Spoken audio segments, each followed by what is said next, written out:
Hello friends, welcome back to our civic sense YouTube channel. यहाँ पर हम शुरू कर रहे हैं zero to hero series M Lakshmikant की, बिल्कुल एकदम बेसिक से लेकर और एडवांस लेवल तक। ठीक है, इससे पहले की वीडियो में हमने पूरा कंपनी रूल को खत्म कर दिया है, जिसका टेन्योर था 1773 से लेके 1858 तक, और 1858 से लेके 1947 तक आपका क्राउन रूल पूरा हो जाएगा। ठीक है, स्टार्ट हो जाएगा। ठीक है, तो अगर अभी तक आपने इन वीडियोस को नहीं देखा है कंपनी रूल्स के, तो आप जाकर देख सकते हैं, ताकि आपका लिंक बना रहे और आप चीजों को बहुत अच्छे से समझ सकें। ठीक है, आज के इस वीडियो में हम कवर करने वाले हैं 1858 government of India act, 1861 Indian council act, 1892 909 1919 and 1935 1947। और जो नेक्स्ट पार्ट हम लाएंगे वो वहां से शुरू हो जाएगा मेकिंग ऑफ द कॉन्स्टिट्यूशन, यानी कि यहाँ तक जो है अंग्रेजों का शासन रहेगा पूरा, ब्रिटिशर्स यहाँ तक रहेंगे। उसके बाद अपना देश भारत है वो प्रिय आजाद हो जाएगा, और उसके बाद हम अपना संविधान बनाने की ओर अग्रसर हो जाएंगे। ठीक है, तो शुरुआत करते हैं गवर्नमेंट ऑफ इंडिया एक्ट 1858 की। ठीक है, देखिए इस एक्ट में क्या हो रहा है कि 1857 का ग्रेट रिवॉल्यूशन होके चुका है। आप सबको पता है 1857 की क्रांति होके चुकी है। 1857 की क्रांति ने जो ईस्ट इंडिया कंपनी थी उसकी जड़ों को पूरी तरह से हिला के रख दिया था। उसकी जो मशीनरी थी उसके अंजर पंजर खोल खाल दिए थे। बहुत बड़ी क्रांति हुई थी अपने भारत के अंदर 1857 की। उसके बाद जो ब्रिटिश क्राउन था उनको लग गया था ये है ब्रिटिश क्राउन और ये है ईस्ट इंडिया कंपनी की, बेटा तुमसे नहीं हो पाएगा, तो एक काम करो, तुम अपने बोरिया बिस्तर बांधो और निकलो। ठीक है, अब शासन कौन चलाएगा? अब शासन हम चलाएंगे यहाँ से। ठीक है, तो सबसे पहले इस एक्ट के थ्रू क्या किया गया, जो ईस्ट इंडिया कंपनी थी उसको पूरी तरह से खत्म किया गया। ठीक है, और जो पावर थी उसको ट्रांसफर किया गया ब्रिटिश क्राउन के अंदर, यानी कि अब भारत में किसका राज होगा? सीधा सीधा हस्तक्षेप किसका होगा? वो सीधा सीधा जो हस्तक्षेप होगा, सीधा सीधा जो ट्रांसफर हो रही है पावर, वो हो रही है ब्रिटिश क्राउन को। ठीक है, तो अब इस एक्ट के थ्रू क्या क्या लाया गया, देखिए इस एक्ट में आप क्या देखेंगे, 1858 के एक्ट में आप क्या देखेंगे, 1857 में क्या हुई है? ग्रेट रिवॉल्यूशन हुआ है। 1857 की क्रांति हुई है, सॉरी 1857 की क्या हुई है? क्रांति हुई है। उसके बाद जो अंग्रेजों की मशीनरी है, जो एडमिनिस्ट्रेटिव मशीनरी है, उसके अंजर पंजर खुले हुए हैं। तो अब जैसे ही क्राउन पावर को अपने हाथ में लेगा, तो सबसे पहला काम वो क्या करेगा, जो भी उसकी मशीनरी के अंजर पंजर खुले हैं 1857 की क्रांति में, उन अंजर और पंजरों को ठीक करेगा, यानी उस मशीनरी को ठीक करेगा। तो यहाँ पर इस एक्ट में यही चीज किया जा रहा है। देखिए कंपनी के अंडर में कौन होता था? कंपनी का head governor general of India. अब शासन किसके हाथ में चला गया है? क्राउन के हाथ में। तो अब कौन होगा? वायसराय ऑफ इंडिया, यानी क्राउन के आते यहाँ पे वायसराय ऑफ इंडिया हो जाएगा, जो कि कौन होगा? सीधा रिप्रेजेंटेटिव होगा किसका? क्राउन का, यानी कि जो सीधी रिपोर्ट किसको देगा? क्राउन को देगा। ठीक है, अब कंपनी खत्म हुई है, तो ऑब्वियसली पता है कंपनी की ये जो दो बॉडीज चल रही थी, ठीक है, इनको भी पूरी तरह से क्या किया गया? खत्म किया गया। साथ ही साथ एक नए ऑफिस की यहाँ पर स्टार्ट देखी जा सकती है, जिसका नाम था secretary of state for India, यानी कि भारत सचिव नाम का एक नया पद यहाँ पर आ चुका है 1858 में। ठीक है, कंपनी देखिए, अब कंपनी देखिए अपने सीधे सीधे क्या है, अंजर पंजर यानी मशीनरी को तंदुरुस्त कर रही है कि अब हमें ईस्ट इंडिया कंपनी को पूरी तरह से बाहर करना है, इनके बस की नहीं है। तो गवर्नर जनरल ऑफ इंडिया हटा दिया, यहाँ पे क्राउन की तरफ से कौन आ गया है? वायसराय। जो कंपनी की दो बॉडीज हुआ करती थी, कोर्ट ऑफ डायरेक्टर एंड ये बोर्ड ऑफ कंट्रोल, तो इन दोनों को खत्म कर दिया गया है। साथ के साथ एक नए ऑफिस की यहाँ पर हमको इनिशिएशन देखने को मिलता है। कौन सा? Secretary of state for India, यानी कि भारत सचिव। और इसकी सहायता के लिए, इतना बड़ा भारत है, इसकी सहायता के लिए कितने मेंबर्स की टीम बनाई गई है? यहाँ पर 15 मेंबर्स की टीम यहाँ पर बनाई गई है। अब आप देखिए कि कितना बड़ा भारत था 1858 में, यानी कि तब तो पूरा एक ही भारत था ना, तो पाकिस्तान तो बना ही नहीं था। तो तब जो हमारा जो एरिया था टोटल, वो था 49,93,000 और 650 स्क्वायर किलोमीटर। ठीक है, और अभी करंटली में कितना है? 32,87,000 और 263 स्क्वायर किलोमीटर। कितना कम हुआ है पाकिस्तान बनने से। ठीक है, तो अब उसकी सहायता के लिए, तो इतना बड़ा भारत है, 49,93,650 स्क्वायर किलोमीटर का हमारा क्षेत्रफल है, तो इसके लिए भाई 15 मेंबर्स की टीम तो बनती है वायसराय की, अब वायसराय को असिस्ट करने के लिए। ठीक है, और ये थे कैनिंग। ये कौन है? अंकल कैनिंग, जो कि कौन बने थे? फर्स्ट वायसराय ऑफ इंडिया, इनको पहला वायसराय ऑफ इंडिया बनाया गया ब्रिटिश क्राउन के द्वारा। उसके बाद जो एक्ट होता है 3 साल बाद, वो एक्ट आता है 1861, इंडियन काउंसिल एक्ट ऑफ 1861। अब कंपनी ने अब क्राउन ने क्या किया, अपनी जो एडमिनिस्ट्रेटिव मशीनरी है उसको पूरी तरह से तंदुरुस्त कर लिया है। लेकिन अब क्राउन को ये चीज पता चल गई है 1857 के बाद कि भैया बिना भारतीयों की सहायता के इस मशीनरी को चला पाना थोड़ा कठिन पड़ जाएगा। ठीक है, तो इसमें जो ऑयल चाहिए वो ऑयल कौन बनाएगा, वो ऑयल होंगे इंडियंस।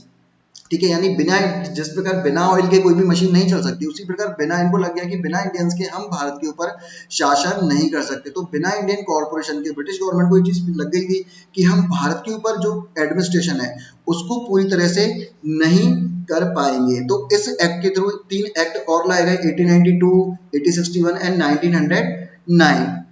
ठीक है, जिसमें सबसे मेन इंपॉर्टेंट एक्ट होता है अपना 1861। इसके क्या क्या फीचर्स होते हैं, इसके फीचर्स को अपन देख लेते हैं। देखिए, यहाँ पर ब्रिटिश गवर्नमेंट को लग गया है कि भाई बिना भारतीयों की सहायता के हम कोई भी एडमिनिस्ट्रेटिव पावर नहीं चला पाएंगे। तो वो क्या करते हैं, वो इंडियंस को एसोसिएट कर लेते हैं अपने साथ, किसमें, लॉ मेकिंग में। वो कहते हैं कि भाई अब इंडियंस भी हमारे साथ आके जो लॉ मेकिंग प्रोसेस है उसमें भागीदारी निभा सकते हैं। ठीक है, तो अब इंडियंस को नॉमिनेट होगा वो कौन करेगा, ये क्वेश्चन आता है कि भाई ठीक है आप इंडियंस को लाओगे, लेकिन इंडियंस को किस प्रोसेस के थ्रू लाया जाएगा। तो ये जिम्मेदारी दी जाती है वायसराय को।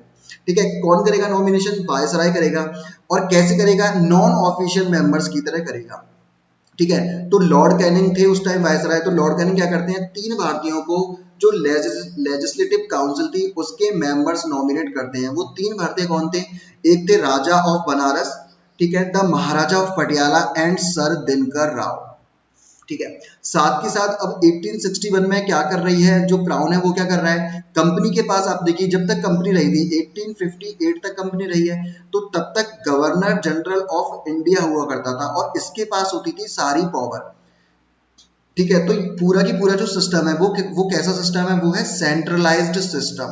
ठीक है, अब इस एक्ट के थ्रू 1861 के थ्रू क्राउन क्या करना चाह रहा है, ये जो सेंट्रलाइज्ड सिस्टम है इसको डिसेंट्रलाइजेशन करना चाह रहा है। इसका डिसेंट्रलाइजेशन कैसे करना चाह रहा है, जैसे कि कंपनी ने क्या किया था 1773 का जब रेगुलेटिंग एक्ट बनाया था, तो आपको याद हो, अगर आपने प्रीवियस वीडियोस देखी हैं तो आपको याद हो, यहाँ पर है बॉम्बे, यहाँ पर है मद्रास और यहाँ पर है बंगाल। ठीक है, तो ये हेड हुआ करता था और इन दोनों की जो लेजिस्लेटिव पावर थी उसको छीन लिया गया था। ठीक है, कि अब ये जो दोनों प्रेसिडेंसीज हैं बॉम्बे एंड मद्रास, ये अपना लॉ नहीं बना सकती हैं। लॉ कौन बनाएगा, अब सीधा सीधा बंगाल का जो गवर्नर जनरल होगा। तो इस एक्ट के थ्रू डिसेंट्रलाइजेशन करने की कोशिश की गई कि यानी कि जो भी इनसे वंचित शक्तियां थी इनको वो वापस दी गई कि भाई जो भी तुम्हारी लेजिस्लेटिव पावर थी अब वो हम तुमको वापस देते हैं इस एक्ट के थ्रू। ठीक है, साथ ही साथ डिसेंट्रलाइजेशन के अंदर और क्या किया गया, डिसेंट्रलाइजेशन के अंदर और नई प्रोविंस यहाँ पर एस्टेब्लिश्ड की गई। कौन कौन सी थी वो प्रोविंस, एक तो बंगाल थी, एक नॉर्थ वेस्टर्न जो प्रोविंस थे वो थे, और पंजाब थे। ठीक है, 1862 में, 1886 में और 1897 में इन प्रोविंस को एस्टेब्लिश्ड किया गया था। ठीक है, साथ के साथ अब 1857 में क्या हुआ है, बहुत बड़ा क्रांति हुई है, बहुत बड़ी क्रांति हुई है, यानी एक इमरजेंसी सिचुएशंस आई है। तो यहाँ पर वायसराय को एक पावर और दी जाती है, किस चीज की, ऑर्डिनेंस की, कि अब वो ऑर्डिनेंस इशू कर सकता है इमरजेंसी सिचुएशंस में। और उसके जो ऑर्डिनेंस की जो टेन्यूर होगा, जो अवधि होगी, वो 6 मंथ रहेगी, यानी कि 6 महीने तक जो अध्यादेश होगा वो जीवित रहेगा। ठीक है, ये होता है आपका 1861 यहाँ पर कंप्लीट। उसके बाद आता है 1892, यानी इंडियन काउंसिल एक्ट 1892। अब 1892 में देखिए और क्या हो रहा है, साथ के साथ वहां पर डिसेंट्रलाइजेशन करने की कोशिश की जा रही है 1861 में, यहाँ पर उसको और ज्यादा बढ़ाया जाता है। यानी कि जो मेंबर्स थे, किसके मेंबर्स, वायसराय के और गवर्नर जो लेजिस्लेटिव काउंसिल थी उनके जो मेंबर्स थे उनकी जो यहाँ पर संख्या है उसको बढ़ा दिया जाता है, लेकिन जो ऑफिशियल मेजोरिटी रखते हैं वो लोग अपने पास ही रखते हैं। ठीक है, और अब यहाँ पर लेजिस्लेटिव काउंसिल को एक पावर और दी जाती है, किस चीज की पावर की, वो डिस्कस कर सकते हैं। अब तक उनके पास डिस्कस करने का कोई राइट नहीं था, लेकिन अब वो जो चीजें हैं उनको डिस्कस कर सकते हैं, जो भी इश्यूज हैं उनको डिस्कस कर सकते हैं, और साथ के साथ जो भी बजट पेश किया जाएगा उस बजट पे वो क्वेश्चन पूछ सकते हैं। 1892 के अंदर ये चीजें की जा रही हैं, यानी डिसेंट्रलाइजेशन करने की और ज्यादा कोशिश की जा रही है ताकि स्मूथली जो एडमिनिस्ट्रेटिव मशीन है ब्रिटिशर्स की उसको आसानी से चलाया जा सके। ठीक है, उसके बाद ये एक और एक्ट लाते हैं, इंडियन काउंसिल एक्ट ऑफ 1909। ठीक है, इस एक्ट को हम मार्ले मिंटो रिफॉर्म्स के बारे में भी रिफॉर्म्स के द्वारा भी जानते हैं। ठीक है, इसमें मार्ले कौन है? मार्ले है भारत सचिव यानी secretary of state for India, and Minto कौन है? मिंटो है वायसराय। ठीक है, ये है सेक्रेटरी यानी कि ये है भारत सचिव और ये है वायसराय। ठीक है, ये दोनों का कार्यकाल आता है। अब ये दोनों इस कार्यकाल के दौरान जो भी रिफॉर्म करते हैं उन रिफॉर्म्स को हम किस नाम से जानते हैं? मार्ले मिंटो रिफॉर्म्स के बारे में। अब देखिए क्या क्या रिफॉर्म्स मतलब क्या क्या रिफॉर्म्स कराए जाते हैं इन दोनों के द्वारा। तो जो लेजिस्लेटिव काउंसिल थी कौन कौन सी? तो सेंटर में लेजिस्लेटिव काउंसिल चल रही है, एक प्रोविंशियल में लेजिस्लेटिव काउंसिल चल रही है। इन दोनों का जो साइज है उसको बढ़ाया जाता है यहाँ पर। ठीक है, जो सेंटर में लेजिस्लेटिव काउंसिल है उसके मेंबर कितने किए जाते हैं? पहले कितने थे? 16 से बढ़ा के कितने किए जाते हैं? 60। और जो प्रोविंशियल में लेजिस्लेटिव काउंसिल चल रही है उसकी संख्या अभी निर्धारित नहीं की जाती है। ठीक है, अब मेंबर्स तो आपने बढ़ा दिए लेकिन मेजोरिटी किसकी रहेगी? तो मेजोरिटी यहाँ पर ऑफिशियल जो मेजोरिटी रखी जाती है वो सेंटर के पास रखी जाती है। ठीक है, सेंटर लेजिस्लेटिव काउंसिल है वो ऑफिशियल मेजोरिटी को अपने यहाँ पर अपने पास रखती है। साथ के साथ यहाँ पर लेजिस्लेटिव जो काउंसिल है उसके फंक्शंस को और ज्यादा बढ़ाया जाता है, जैसे कि अब लेजिस्लेटिव काउंसिल सप्लीमेंट्री क्वेश्चंस भी पूछ सकती है, बजट पर डिस्कशन भी कर सकती है। ये सारी पावर्स लेजिस्लेटिव काउंसिल्स को यहाँ पर दी जाती हैं। साथ के साथ इस एक्ट के और क्या क्या ऐड किया जाता है? इस एक्ट में पहली बार एक ऐसी चीज एक्ट होती है जो इस एक्ट को इम्पोर्टेंट बना देती है, क्योंकि फर्स्ट टाइम जो भी होता है वो यूपीएससी का बहुत फेवरेट होता है।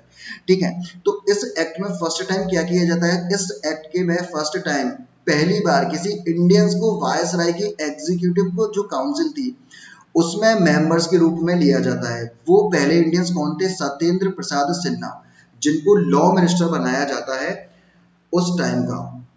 ठीक है, और साथ के साथ इस एक्ट के थ्रू जो कम्युनल रिप्रेजेंटेशन था यानी कि जो सांप्रदायिक रिप्रेजेंटेशन होता है उसको बढ़ावा देने की कोशिश की जाती है। कैसे? यानी कि जो मुस्लिम लीडर्स होंगे उनका चुनाव कौन करेगा? उनका चुनाव करेंगे सिर्फ मुस्लिम कम्युनिटी ही, यानी कि मुस्लिम कम्युनिटी ही मुस्लिम लीडर्स को अब वोट कर सकती है। ठीक है, तो यहाँ पर हमें एक कम्युनल रिप्रेजेंटेशन भी देखने को मिलता है।